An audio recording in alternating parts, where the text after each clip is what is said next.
Hello friends, welcome to Go Academy. Go Academy पर आप सबका खैर मकदम करता हूँ, इस्तकबाल करता हूँ।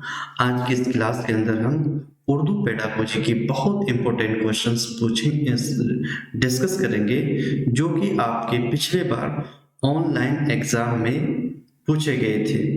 ये क्वेश्चंस आपके लिए समझना बेहद ज़रूरी है, क्योंकि आपके आने वाले एग्जाम में इसी तरह के सवालात बनेंगे। क्लास स्टार्ट करने से पहले अगर अभी तक आपने इस चैनल को सब्सक्राइब नहीं किया तो सब्सक्राइब कर लीजिए, बेल आइकन को जरूर प्रेस कीजिए ताकि हर वीडियो का इन्फॉर्मेशन सबसे पहले आप तक पहुंचे। चलिए क्लास को स्टार्ट करते हैं। जैसा कि आपको पता है कि लैंग्वेज में 15 नंबर इक्तिबास का होते हैं, जिसको हल नहीं करेंगे, चूंकि हमने बता दिया है कि इक्तिबास कैसे हल करना है, पैराग्राफ को कैसे हल करना है। सिर्फ पेडागोजी को समझेंगे, जो कि आपके लिए बहुत इंपॉर्टेंट है।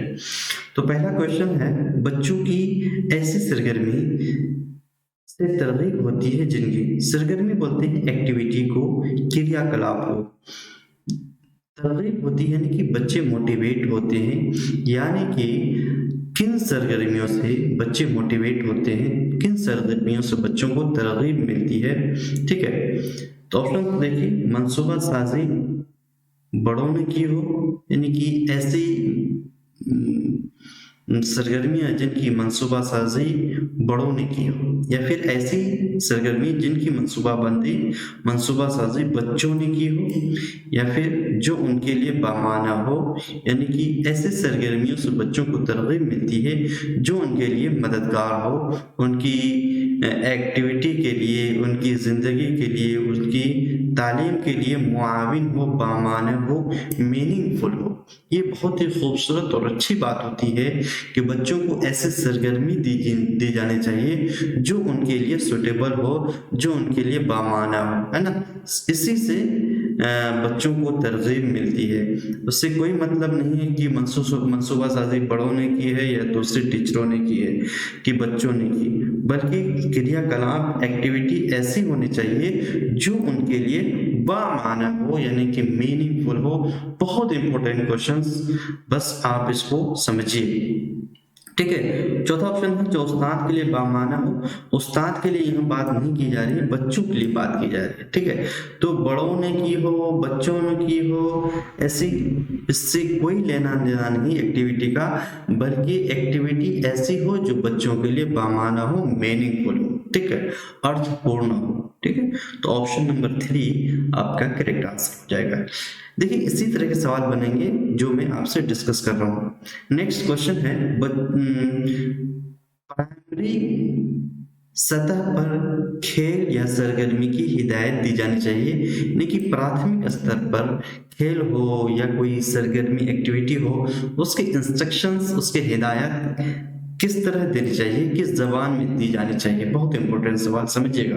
बच्चों के घर की या मादरी जबान में, यानी कि कोई खेल करा रहे हैं या कोई बच्चों को सरगर्मी करा रहे हैं, तो उसमें बच्चों को जो कुछ हिदायत देता है टीचर, इंस्ट्रक्शन देता है, गाइडलाइंस देता है, वो तो कैसे जबान में दी जानी चाहिए। देखिए, प्राइमरी स्तर की बात की जा रही है। मुझे उम्मीद है कि आप जवाब तक पहुंच गए होंगे कि बच्चों के घर की या मादरी जबान में, सानवी जबान या अंग्रेजी जबान में। सानवी जबान तो हो नहीं सकता, क्योंकि प्राइमरी शिक्षण मादरी जबान, इलाकाई जबान में दी जाने की बात कही जाती है। स्कूल या रासत की जबान में ये भी नहीं हो सकता। उस्ताद जरिए तालीम की जबान में। देखिए, सबसे अच्छी बात होती है कि प्राथमिक स्तर में कोई भी क्रियाकलाप करें तो बच्चों की मदर टंग या उसकी जो घर की जबान है उसको फॉलो करना, उसको आगे बढ़ाना। ऐसे जबान में अगर बच्चों को इंस्ट्रक्शन देंगे तो बच्चे ज्यादा अच्छे से समझ पाएंगे कि बच्चों को मादरी जबान में या घर की जबान में इंस्ट्रक्शंस दी जानी चाहिए, तालीम दी जानी चाहिए, जो कि अलग अलग मुख्तलिफ कमीशन और पॉलिसी ने रिकमेंड किया है। ठीक है, ऑप्शन नंबर 1 आपका करेक्ट आंसर हो जाएगा। ठीक है, कहीं कोई डाउट नहीं होना चाहिए। अगर आपने हमारी ये इससे पहली वाली क्लासेस देखी होंगी तो मुझे लगता है कि आप देखते ही सही आंसर कर पाएंगे। ठीक है, नेक्स्ट क्वेश्चन है, दर्ज झेल बयान के हवाले से कौन दुरुस्त है? नज्म, गीत और गाने बच्चों के जरिया है। नज्म, गीत, गाने बच्चों के लिए जरिया है, यानी कि किस चीज के लिए जरिया है? देखिए क्वेश्चन समझिए, ये एक स्टेटमेंट दे दिया है, एक बयान दे दिया है। इस बयान के हवाले से नीचे जो 4 ऑप्शन दिए गए हैं, कौन सी बात दुरुस्त नहीं है, सही नहीं है? नज्म, गीत और गाने से क्या होता है समझिएगा, लफ्ज और जुमलों की साख्त याद करने का, यानी कि नज्म और गीत के जरिए बच्चे लफ्ज को और जुमलों की स्ट्रक्चर जो है, ढांचा जो उसको समझेगा, याद करेगा, सही बात है। लफ्ज की मश्क का, लफ्ज का अभ्यास करेगा, एक्सरसाइज करेगा, तलफ़्फ़ुज़ उच्चारण का, मतन की मदद से कवायद सीखने का।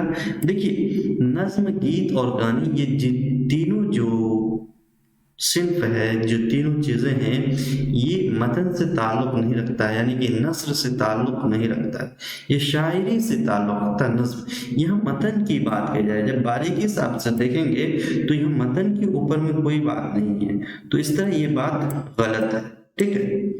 तो ज़ख़ीरे अल्फाज में इजाफे का, ज़ख़ीरे अल्फाज इजाफा होगा, बिल्कुल होगा। तो हमें पूछा गया है कौन बात दुरुस्त नहीं है, तो ऑप्शन नंबर 3 दुरुस्त नहीं है, क्योंकि ऊपर में शायरी की बात कहेगी। जैसे आप देखेंगे नज्म में शायरी होती है, यानी कि गीत में भी शायरी और गाने में भी शायरी होती है, नस्र नहीं होती है, ठीक है। तो ऑप्शन नंबर 3 आपका करेक्ट आंसर हो जाएगा, ठीक है।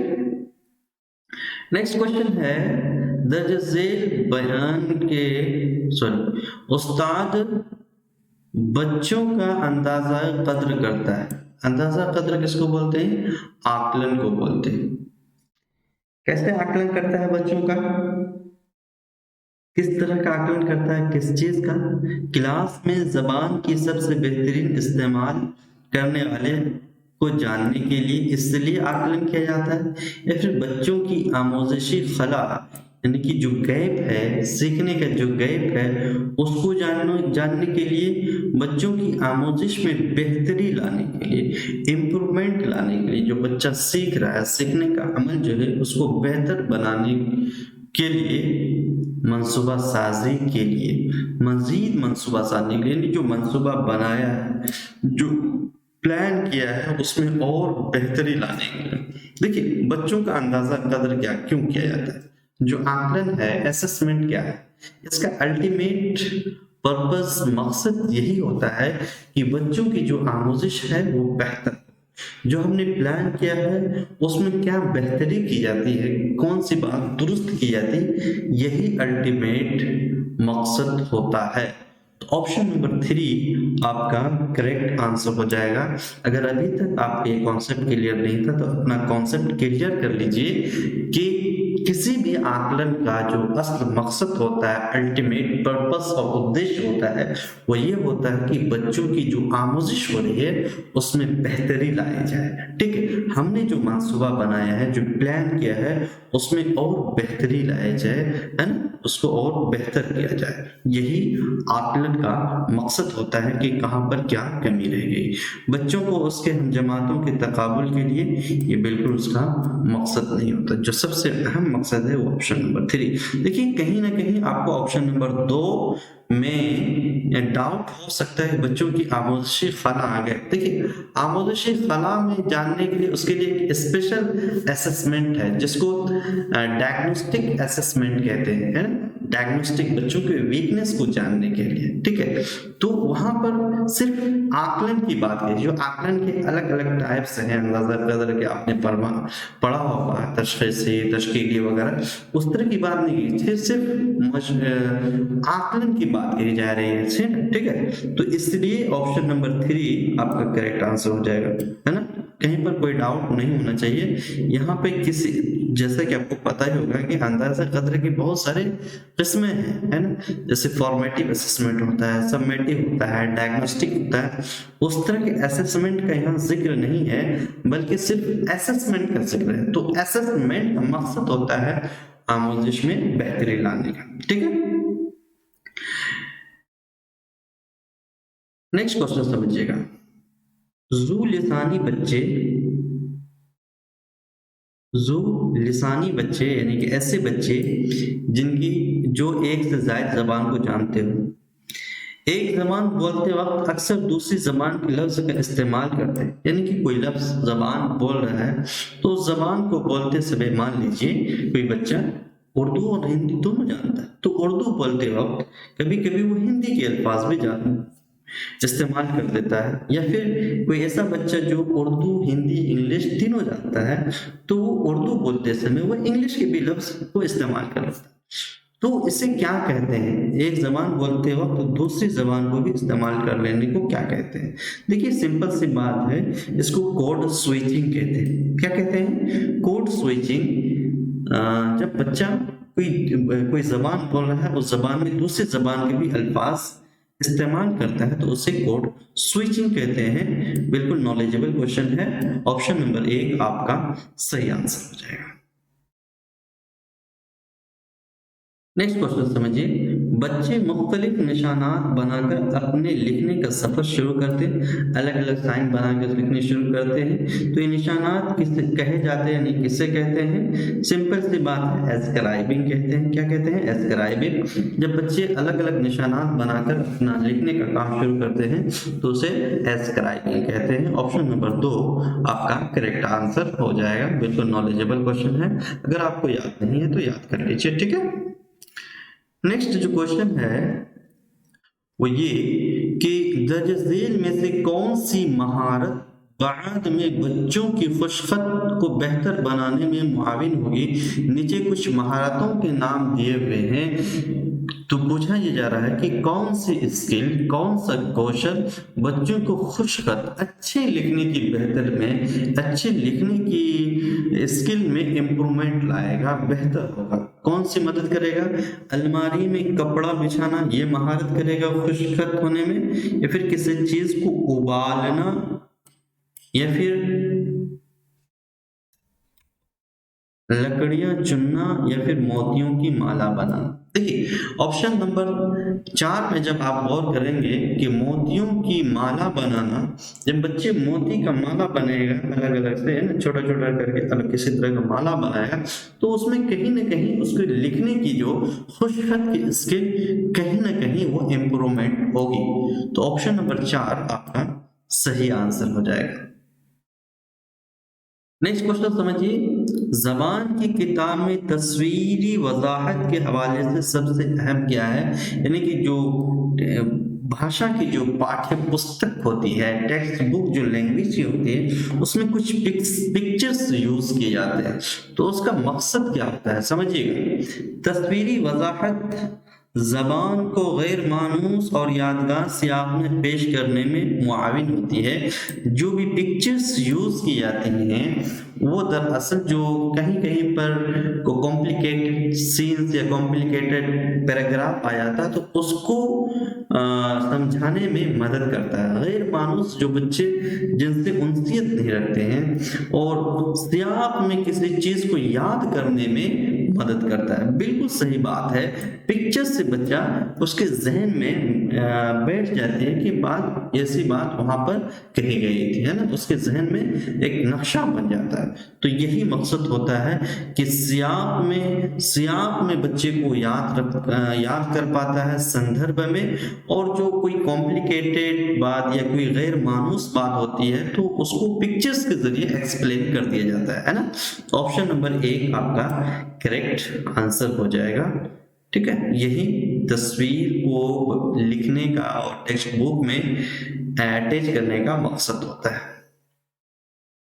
नेक्स्ट सवाल समझिए, कहानियां जबान की आमोदिश में बच्चों की हौसला अफजाई करती हैं और उनकी मजबूत करती हैं। किस चीज को मजबूत करती हैं? कहानियां यानी कि स्टोरीज जो बच्चों को पढ़ाते हैं जबान की क्लास में, तो जबान की सीखने में, जबान को आमोदिश करने में बच्चों की किस तरह की हौसला अफजाई करती है, किस चीज में? अदब की तहसीन में। अदब बोलते हैं साहित्य को, तहसीन बोलते हैं खूबसूरत बनाकर पेश करने को। जबान की हैत की, जिंदगी की महारतें या हरकी महारतें। देखिए हरकी महारतें लिखने से, डायग्राम बनाने से ताल्लुक है, तो ऐसे आप छांट सकते हैं। जिंदगी की महारतों की यहाँ पर कोई बात नहीं कही जा रही है, न ही जबान की हैत से रिलेटेड कोई बात है। बात अगर है तो साहित्य से है, साहित्य से रिलेटेड है, क्योंकि कहानियां, नावल, अफसाने ये साहित्य और अदब और लिटरेचर का हिस्सा होते हैं। तो कहानियों से दरअसल बच्चों में अदब की तहसीन आती है, एक अदब, एक अच्छा साहित्य सीख पाता है। ऑप्शन नंबर ए आपका करेक्ट आंसर हो जाएगा। नेक्स्ट क्वेश्चन समझिए, ये किसने कहा था? बहुत इंपॉर्टेंट सवाल, बहुत बहुत पूछा जाता है, समझिएगा। और आसान, मैं समझता हूँ कि बहुत आसानी से आप इसका जवाब दे पाएंगे अगर हमारे क्लासेस को आपने अटेंड किया होगा। समझिएगा, ये किसने कहा था कि बच्चों में हयातियाती तौर पर यानी फितरी तौर पर, नेचुरल तौर पर जबान के सीखने की सलाहियत वदियत होती है, यानी कि उनमें जबान को सीखने की सलाहियत फितरी होती है, जन्मजात होती है, और जिस्म के हयातियाती फरोग के साथ जबान का फरोग होता है। बिल्कुल ये सिंपल सी बात है। कहीं पर ऑप्शन देखते ही आप टिक लगा देंगे कि नोम चॉम्स्की साहब का मानना ये है कि वो बच्चे के अंदर किसी भी जबान को सीखने की सलाहियत जन्मजात होती है, हयातियाती तौर पर जबान सीख लेते हैं, बस बच्चों को वैसा क्लाइमेट, एनवायरनमेंट, वातावरण दिया जाए। तो ऑप्शन नंबर 2 आपका करेक्ट आंसर हो जाएगा। वाई गोड्से साहब का ताल्लुक समाजी ताउन से है, याद रखिएगा, हमेशा पूछा जाता है। पिजीन पियाजे का ताल्लुक कॉग्निटिव डेवलपमेंट से है। बीएफ स्किनर का ताल्लुक बिहेवियरल थ्योरी से है। ठीक है, नेक्स्ट क्वेश्चन समझिए। मुअस्सिर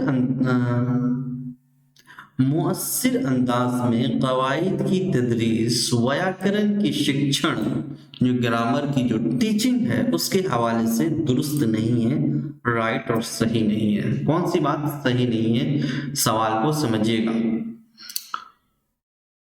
इफेक्टिव तरीके से मुनासिब तफसीली अंदाज में कवायद के उसूलों को पेश करना, जो मुनासिब तरीका है कम्युनिकेशन का, वो कवायद के उसूलों को बताएंगे। ठीक है, सही बात है। सियाक में कवायद के मौजू उसूलों की वजाहत, सियाक में तो पढ़ाना ही चाहिए कवायद। बहुत अच्छा तरीका ये समझा जाता है, बहुत ही खूबसूरत तरीका ये समझा जाता है कि आप संदर्भ में कवायद को बच्चों को समझाएं।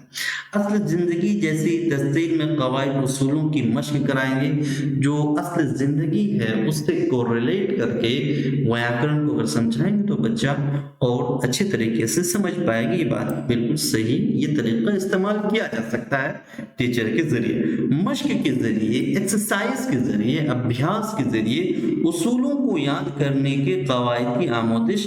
देखिए रटने रटाने की बात कही जा रही है, जो कि आज के दौर में, आज के दौर की टीचिंग प्रोसेस में, मॉडर्न एजुकेशन में, चाइल्ड सेंटर एजुकेशन जहां पर कही जाती है, ये गलत बात समझी जाती है आज के पेडागोजी के एस्पेक्ट में कि भाई रटना रटाना नहीं है, बच्चे को ऐसी विधि और अप्रोच से पढ़ाना जहां खुद सीख ले, समझ जाए। ठीक है, तो ये नेगेटिव बात समझी जाती है, याद कराना रटने रटाने के। तो ऑप्शन नंबर 4 बिल्कुल दुरुस्त नहीं होगा कवायद की तदरीस के ताल्लुक से।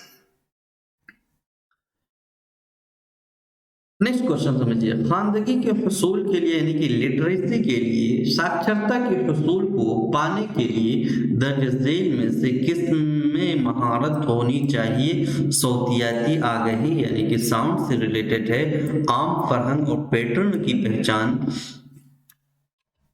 माना कशी और जबान के इदराक यानी कि जबान को समझना, मीनिंग्स को समझना, ठीक है, महारत और सौतियाती इदराक। जब आप चारों ऑप्शन में गौर करेंगे तो पता चलेगा कि सबसे जो मीनिंगफुल ऑप्शन है, बामाना ऑप्शन है, वो ऑप्शन नंबर 3 है, जिसमें कहा जा रहा है कि माना कशी, माना को समझना और जबान की इदराक, जबान की फहम खानदगी के हुसूल में एक अहम रोल अदा कर सकता है। इसमें अगर महारत होगी किसी भी चीज को समझने में, जबान को समझने में, मानक को अक्स करने में, तो इससे लिटरेसी रेट, साक्षरता हमारे अंदर बढ़ेगी, खानदगी बढ़ेगी, इसमें कहीं कोई शक व शुबा नहीं है। ऑप्शन नंबर 3 आपका करेक्ट आंसर हो जाएगा।